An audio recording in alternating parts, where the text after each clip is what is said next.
నమస్తే ఏవి న్యూస్ కి స్వాగతం। వరంగల్ జిల్లా మండల కేంద్రంలో ఆదివారం రైతు వేదిక దగ్గర ప్యాక్స్ కొనుగోలు కేంద్రాన్ని జిల్లా కలెక్టర్ ప్రావీణ్య పరిశీలించారు।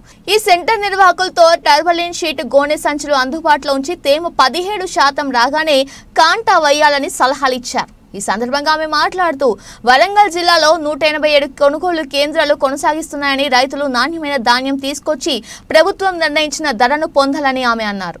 తొందరగా కాంటాలు వేయాలని ట్రాన్స్పోర్ట్ చేసి ట్యాబ్ ఎంటర్ చేసి రైతులకు డబ్బులు వచ్చే విధంగా చూడాలని నిర్వాహకులకు తెలిపారు। ఈ కార్యక్రమంలో అదనపు collector Sandhyarani, DRDA PD Kausalyadevi, DCO Sanjeevareddy, DMO Sandhyarani, మండల తహసీల్దార్ M Srinivas, MPDO G Kishan Naik, AO Gummadi Veerabhadram, APO Kumar, RI Chandramohan, panchayat కార్యదర్శులు అశోక్ తదితరులు పాల్గొన్నారు।